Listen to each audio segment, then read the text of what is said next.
To survive, everyone must convert their work into assets that are scarce, desirable, portable, durable, and maintainable. If you're a living creature, you're converting your work into organic energy. We call it fat. Fat's the most scarce, desirable, portable, durable, maintainable asset in the organic world. It might have been demonized, but if you can't generate fat, you're a type 1 diabetic. Life is going to be short and brutal and difficult. You really need to be able to store energy.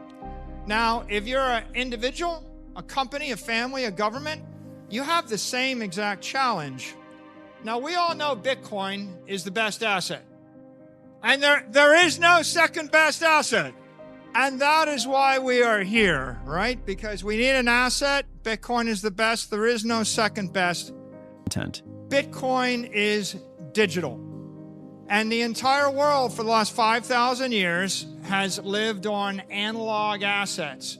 Real estate, gold, silver, paper, money, bonds, buildings, collectibles, sports teams, livestock, cattle, and bales of tobacco, seashells. Now we have a digital asset. In fact, this is the digital asset. Maybe this is the only digital asset. Now, what is that? What kind of asset is it? Well, you could think of it as digital capital. And we've talked about capitalism. There are hundreds of trillions of dollars of capital. Bitcoin is digital capital. You could also call it property. We have hundreds of trillions of dollars of property in the world. Bitcoin is digital property, something you can own. We could also call it wealth. Bitcoin is digital wealth. Analog wealth is when you own hundreds of acres of land somewhere. We can also call it digital money. Money, a medium of exchange, a store of value, a unit of account. But as you see, sometimes when people get wrapped, when they get focused on money, they immediately go to medium of exchange and they immediately think about a currency and they immediately get themselves wrapped around the axle in apposition to the peso or the dollar or the naira, and it becomes a very political discussion. When you come back to think of it as property or wealth, then it becomes much less political. And of course, my favorite, Bitcoin is digital energy. Now, fat is organic energy. The universe is made up of energy. Matter is static energy. Einstein showed us that when he gave us the E equals mc squared. He said matter is energy, energy is matter. Now, Bitcoin is more than these things. I could go on for a while, but the point of this is not to talk to you about what Bitcoin is. You already know what Bitcoin means to you. The real point of this discussion is to talk about what Bitcoin means to the rest of the world.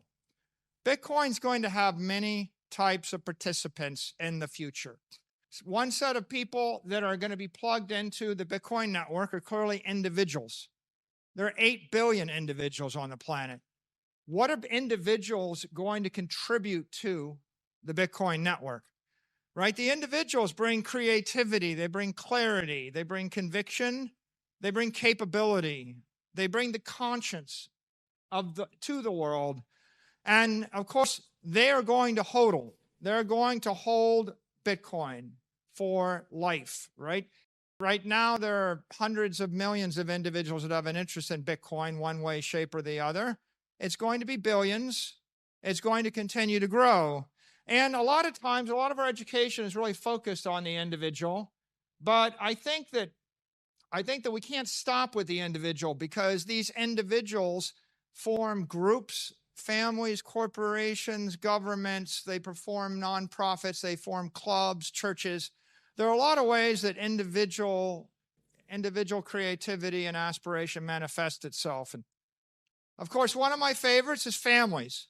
There's about 1 billion families. And why do families matter? They're the future of humanity. That's why they matter, right? Families bring the compassion, they bring the community, they bring continuity, they bring joy, they bring hope. And a family is just a much more powerful unit than just an individual. Families will hodl. And we're starting to think about families now and how they join the network. But there's a third organization, third type of group, an investment company. This is a set of organizations have not been involved in Bitcoin much for the first 15 years of its existence. But investment companies can be They can be mutual funds. They can be trust funds. They can be exchange traded funds, these ETFs. They can be hedge funds. And they have not trillions, but probably $100 trillion worth of assets floating out there. And they get to decide how those assets will be disposed of and how they'll be situated. And they are actually acting on behalf of families and on behalf of individuals. So on one hand, you can't write them off when they can decide to reallocate $10 billion from gold to Bitcoin on behalf of 18 million retirees that used to work for the Postal Service, right? And when they make that decision, they're making that decision that impacts families and impacts individuals, but they're also making the decision as a fiduciary. And the last 36 days have been an illustration of how important these kind of companies are, because every day in the market, they're buying hundreds of millions of dollars of Bitcoin. They're trading it and they're building up billion-dollar positions. This has just started. We're 36 days into a massive adoption of just these exchange-traded funds, but it's going to just keep going. And they're going to ripple all through the world, through all sorts of economies, and they will have a profound impact. And in my opinion, a profound impact for good. It used to be, if you go back to 2018 in the Bitcoin community, if you said you said Larry Fink, they would say, oh, Larry Fink doesn't like us. And in the year 2024, Larry Fink goes on television and speaks to leaders in the world and says Bitcoin is a store of value. It protects the sovereignty of the individual. It allows you to achieve your hopes. It is hope. Larry Fink has said Bitcoin is hope. Now, what does that say to me? It says, we don't have enemies. What we have are people that need Bitcoin that don't yet know why they should be our friend. We're going to see more and more people join the network, and they're going to participate. Now, those investment companies aren't the only type of companies. There are operating companies. And by the way, how many? If you do a quick Google search, 333 million is the count on Google of companies in the world. Think about that for a second, 333 million. There's a lot of companies, and all of these individuals and all of these families, they all act through corporate entities. Oftentimes, you'll see a group of 5 or 6 or 10 or 50 or 500 or 5,000 or 50,000. Now, how important are companies? Well, they provide all the products, all the services. They develop technology.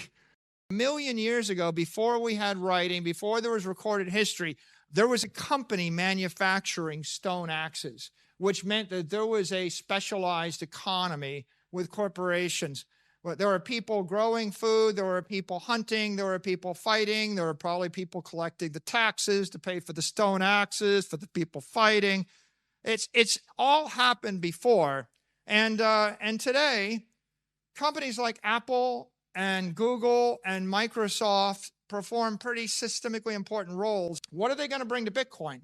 Well, they're going to bring new services, like Cash App as a service. They're going to bring new products. They're going to bring in your signing devices. They're going to bring you full nodes or integrated nodes or the like. They're going to bring new technology. One day, I believe Apple, Microsoft, Google, they will all integrate Bitcoin and layer 2 protocols like Lightning into their phones, into their computers, into their web services, into their cloud services. They're going to bring cool applications. You know, every single Bitcoin wallet, Lightning wallet is a cool application. They were all made by a corporation. They're going to provide support and maybe importantly, they provide credibility, right? Companies have credibility with the people. When a large corporation offers something to 1 billion people over the weekend, you get 437 million downloads, right? An individual can't get 437 million people to do anything over the weekend. When a company has a problem, they pick up the phone, they call the White House, or they call a senator, or they call a congressman, or they go to court and they sue. Companies actually can avail themselves of the legal system, the political system, the executive branch. You know, sometimes they're in controversies, but companies have credibility, and that credibility will defend the network. It will spread the network. It will enhance the network. It will actually embrace or enhance and support the lives of every individual and every family. We need them. Companies are not, the evil empire creature that's against you. Companies are just made up of people. And the person running the company either understands Bitcoin or they don't. And if they don't, then they're just a supporter waiting to be recruited. Or there'll be someone that understands it, and they own it personally, and they're waiting for the political environment in their company to change so that they can buy it corporately.